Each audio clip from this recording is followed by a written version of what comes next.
Hi guys, இன்றைக்கி நம்ம இதை பற்றி டிஸ்கஸ் பண்ண போகிறோம் அப்படின்னா மியாசகா அண்ட் இட்ஸ் டீம். ஸோ இதை பற்றி நான் ஒரு பெரிய விஷயத்தை நீங்கள் சொல்ல போகிறேன். ஸோ நம்ம வந்து இப்போ எங்களுக்கு கரண்டாக வந்து ஒரு 8 பிரான்ச் இருக்குது. ஓகே, ஸோ 8 பிரான்ச்லேயும் நாங்கள் வந்து பார்த்திங்கன்னா ஸ்கில்டு பர்சன், எக்ஸ்பீரியன்ஸ் பர்சன்ஸ் நாங்கள் வந்து வச்சு இந்த பிஸ்னஸை வந்து நான் ஸ்கேலபிள் பண்ணலை. ஓகே, ஸ்கில்டு பர்சன், எக்ஸ்பீரியன்ஸ் பர்சனை வச்சு ஸ்கேலபிள் பண்ணல. ஸ்கில்டு பர்சன், எக்ஸ்பீரியன்ஸ் பர்சனை என்றைக்குனாலும் வந்து ஒரு நேச்சுரல் டேலண்ட் உள்ள பர்சன் ரீப்ளேஸ் பண்ணிடுவாங்க.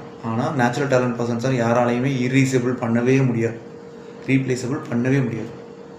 ஓகே, ஸோ அந்த மாதிரி ஒரு பர்சன்ஸ் இவங்கெல்லாம் வந்து நான் பிஸ்னஸ் ஆரம்பிக்கும் போது எனக்கு உதவியாக ஒரு அட்மிஷன் ப்ராசஸ் பண்ண ஒருத்தங்க நல்லா இருக்குமே, இந்த புக்கை வந்து பசங்க கரெக்டாக கைட் பண்ண நல்லா இருக்குமே, சென்டரை கோஆர்டினேட் பண்ண நல்லா இருக்குமே, எல்லா ஒர்க்குக்கும் ஒரு கோஆர்டினேட் வந்து நல்லா இருக்குமேன்னு சொல்லி இயற்கையாக நான் நினச்சி ஃபீல் பண்ணேன். அப்போ கடவுளாக எனக்கு அவங்க என் கண்ணு முன்னாடி காட்டினாங்க. அவங்கள என் கூட அட்டாச் பண்ணி நான் அவங்கள இது பண்ணிட்டேன். ஆனால் அவங்க எல்லாருமே நேச்சுரல் டேலண்ட், என்னை விட செம டேலண்ட்டு.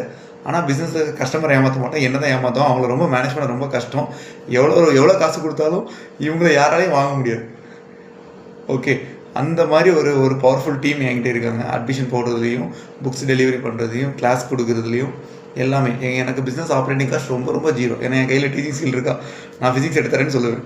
இன்னொரு அகாடமிக்காரன் நல்லா மேக்ஸ் டீச்சராக இருந்தாலும் மேக்ஸ் நீங்கள் ஃப்ரீயாக எடுத்து கொடுங்க மேடம், காசு கேட்காதீங்கன்னு சொல்லுவேன். ஓகே, இதே மாதிரி எல்லா பெஸ்ட்டு டீச்சர்ஸும் என் கூட இருக்காங்க. நான் என் கிளாஸை கொடுத்து டீச்சர் சேலரி ஃப்ரீயாக பண்ணிக்கிறேன். அதனால் எங்கள் இன்ஸ்டியூட்டில் டீச்சர் சம்பளமே போட வேணும். சேல்ஸ் டீம்ஸ்லாம் பொறுத்த வரைக்கும் வந்து பார்த்திங்கன்னா ஆட்டோமேட்டிக்காக வந்து விசிட்டிங் அடித்து எப்படி மார்க்கெட் பண்ணணும்னு நாங்கள் சொல்லிக் கொடுத்துறோம். அவங்களே லீட்ஸ் பிடிக்கிறாங்க, அவங்களுக்கு தேவையான அவங்கள அமௌண்ட் அவங்களே எடுத்துக்கிறாங்க.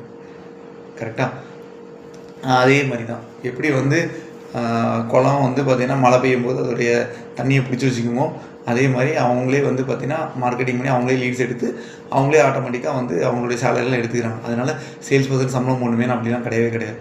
ஓகே, ஸ்டூடெண்ட்ஸோடைய ரெக்கார்ட்ஸை மெயின்டைன் பண்ணுறவங்க வந்து பார்த்திங்கன்னா ஒரு இன்ஸ்டியூட்லேருந்து ஒர்க் பண்ணல, அவங்க வீட்டிலேருந்து ஒர்க் பண்ணுறாங்க. அவங்க எல்லா ஸ்டூடெண்ட்ஸோடைய எல்லா டேட்டாஸையும் வந்து ஹைடாக வச்சுப்பாங்க. ஏன்னா அவங்க வீட்டிலேருந்து ஒர்க் பண்ணும்போது வெளியே நம்ம வந்து பார்த்திங்கன்னா ஒரு சென்டரில் ஒருத்தங்க வேலைக்கு வச்சிங்கன்னா நம்ம கோபப்படுத்திட்டு வேலையை விட்டு போவோம். இப்போ இவங்கெல்லாம் வேலையை விட்டு போயிட்டால் நம்ம பிரச்சனை. இவங்க வீட்டில் வந்து ஒர்க் பண்ணுறதுனால இவங்களை வேலையை விட்டு போகணும்னு சொல்ல முடியாது, வீட்டில் தானே இருக்காங்க. அதனால் அவங்க நல்லாவே பார்த்துப்பாங்க. அந்த வேலையை யாருக்கும் சொல்லிக் கொடுக்க மாட்டாங்க, டேட்டாஸை ரீப்ளேஸ் பண்ண மாட்டாங்க.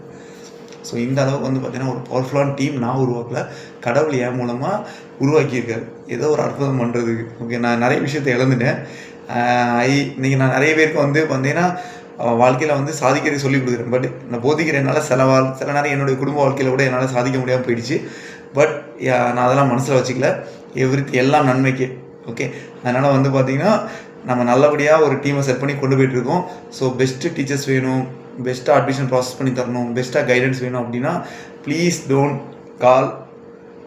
Don't forget to call Miyasaka and its team. நன்றி, வணக்கம்.